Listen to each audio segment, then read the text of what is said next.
Everyone thinks they know what happened at Agincourt. A handful of English archers, a muddy field. Proud French knights charging straight into a rain of arrows. End of story. But here's the question that changes everything.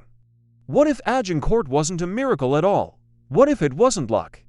And what if the longbow wasn't even the main reason the French kept dying?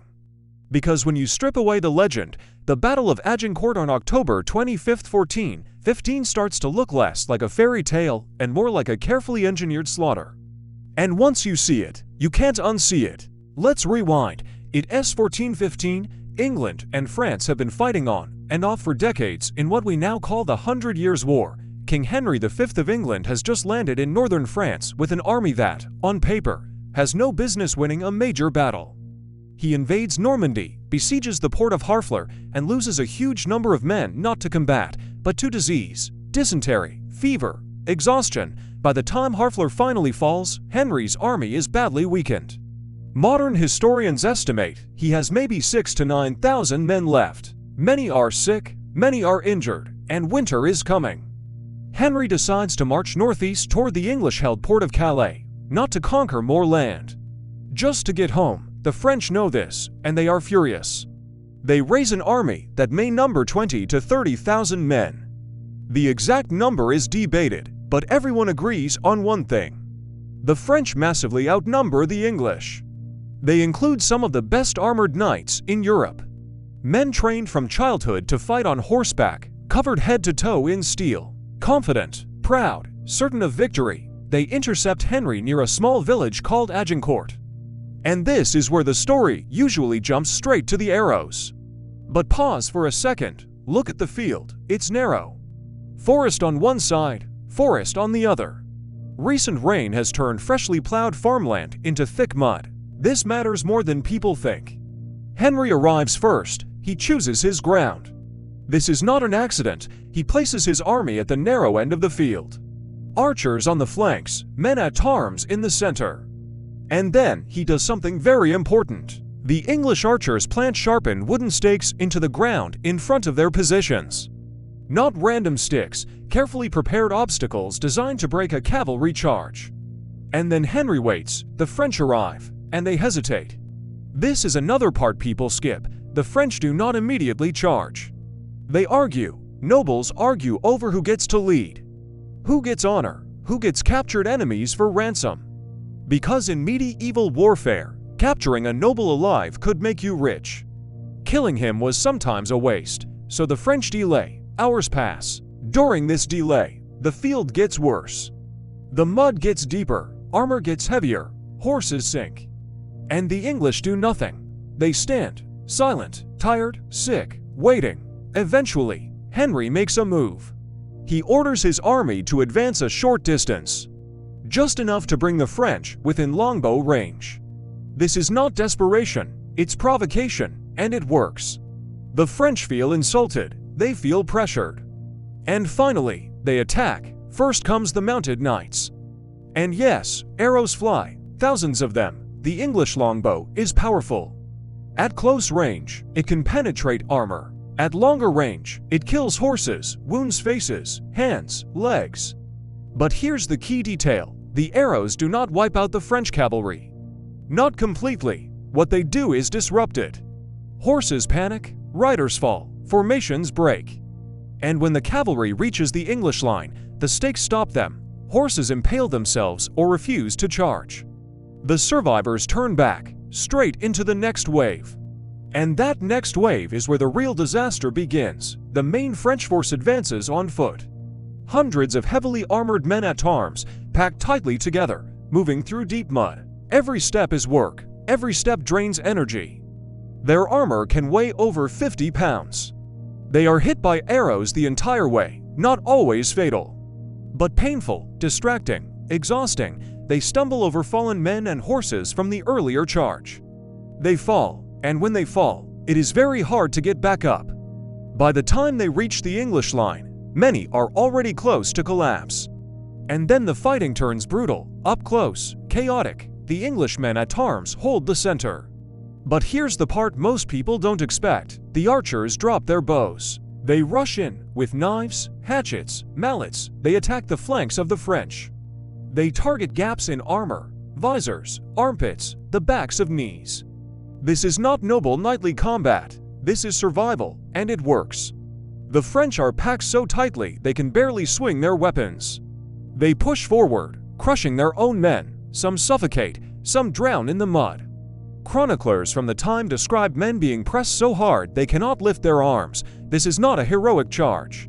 It is a slow collapse, and then it gets worse. More French troops advance, and they have nowhere to go. The field is too narrow. Retreat is impossible. Advance is blocked by bodies, and the English keep pushing. At some point, Henry makes one of the most controversial decisions of the battle. He orders the killing of French prisoners. This is real. It is documented. Why would he do this? There are a few explanations. One is fear. A new French attack may be coming, and guarding prisoners would tie up English soldiers. Another is chaos. The battlefield is out of control. Prisoners may rearm themselves. Henry likely believes his army cannot afford the risk. This order shocks even some of his own men, but it shows how desperate and dangerous the situation still is. Eventually, the French break. The battle ends. And the numbers are staggering. English losses are relatively low. Estimates range from a few hundred to perhaps 1,000. French losses are enormous. Several thousand dead, including a large portion of the French nobility, dukes, counts, knights. The social and political impact is massive. France does not just lose a battle, it loses leaders, experience, stability. So was it the longbow? Yes, but not alone. Agincourt works because of terrain, timing, discipline, and French mistakes, overconfidence, poor coordination. Ignoring the ground, fighting the wrong battle on the wrong field. Henry V did not win because he was lucky. He won because he forced his enemy to fight on his terms. And here's the uncomfortable truth: if the French had waited longer, if they had maneuvered instead of charging, if they had used missile troops differently, the story might have ended very differently. Agincourt is not a miracle, it is a warning. And the most dangerous myth about it is believing that bravery and numbers are enough. Because on that muddy field in 1415, they weren't. You think Agincourt ends when the fighting stops. It doesn't. In many ways, that muddy field on October 25, 1415 was just the beginning. Because the real damage came after the arrows stopped flying. And this is where Agincourt quietly rewired medieval warfare, politics, and power in ways most people never hear about. Let's start with the silence after the battle. The field is covered in bodies. Not scattered, piled. French nobles lie next to common soldiers. Armor crushed into the mud. Horses dead where they fell. Chroniclers describe the ground as almost solid from corpses. And among the dead are some of the most important men in France. The Constable of France, Charles d'Albret, is dead. So are multiple dukes, counts, and bannerets. This matters more than the body count. Medieval armies are not modern armies. They rely on experienced nobles to lead, fund, and organize troops. Lose them, and you don't just lose soldiers, you lose command, you lose memory. You lose continuity. France feels this immediately. Ransoms are another hidden shock. Thousands of French nobles are captured. In theory, this should be good for France. Ransoms mean negotiations, deals, time. But Henry V understands leverage. He controls who lives, who is freed, and at what price. English captors suddenly become wealthy. French families are drained of resources trying to buy back sons and fathers. Money that could have funded future armies disappears into English hands. And Henry uses Agincourt perfectly. He doesn't rush, he returns to England as a hero. Parliament showers him with support, taxes, ships, men. Agincourt becomes propaganda before the word exists. God favored Henry. God punished France. That's how the story is told, and belief matters in medieval politics. A lot. Meanwhile, France spirals. The country is already divided. King Charles VI suffers from recurring mental illness. At times he cannot rule at all. Power is split between rival factions, mainly the Armagnacs and the Burgundians. Agincourt pours gasoline on that fire. Each side blames the other for the disaster. Accusations fly, trust collapses, and civil war deepens. This internal chaos does more for England than any longbow ever could, because while France is fighting itself, Henry prepares his next move, and here's where the myth really breaks. Agincourt did not instantly make England dominant, it gave Henry confidence and credibility.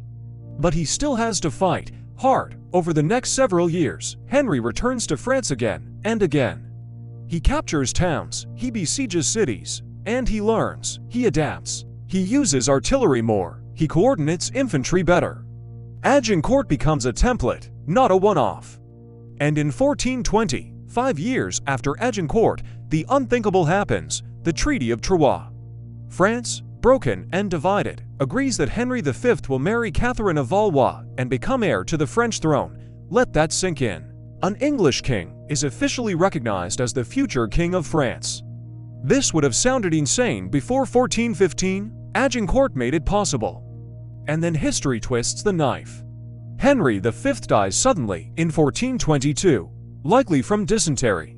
He is only 35. His son, Henry VI, is an infant. The English position in France becomes fragile again. Eventually, France recovers, Joan of Arc appears, the tide turns. England is pushed out, but Agincourt still echoes. Because it shattered assumptions. For centuries, European warfare had revolved around the armored knight. Agincourt shows the limits of that system. Not because knights are useless, but because context matters. Terrain matters, logistics matter, discipline matters. And infantry, when used correctly, can kill nobles just as easily as peasants. This lesson spreads slowly, painfully, but it spreads. Battles like Agincourt force commanders to think differently about preparation, and there's one more uncomfortable truth. The longbow myth survives because it's simple, one weapon beats another. But real history is messier. The longbow is devastating, yes. But without the mud, without the narrow field, without French overconfidence, without Henry's discipline, it does not create the same outcome. Take away just one of those elements, and Agincourt might be remembered as a brave last stand instead of a legendary victory. That's why Agincourt matters, not because it proves that technology always wins, but because it proves that wars are won by systems, by decisions, by forcing the enemy to make mistakes and then punishing them for it. The French knights at Agincourt didn't die because they were stupid. They died because they fought the wrong battle, in the wrong place, at the wrong time, against an enemy who understood exactly what he was doing. And that's the part history doesn't romanticize. Because it's less about glory and more about control. And if there's one final irony, it's this. Agincourt is remembered as a triumph of English common soldiers, archers, men without noble blood. And yet, the political rewards still flowed upward. Kings gained crowns, nobles gained land. The archers went home, some richer, many forgotten. History remembers the field, the arrows, the mud. But the real legacy of Agincourt is quieter. It's the moment medieval warfare stopped being about who you were born as and started becoming about how well you planned. And once that door opened, it never fully closed again.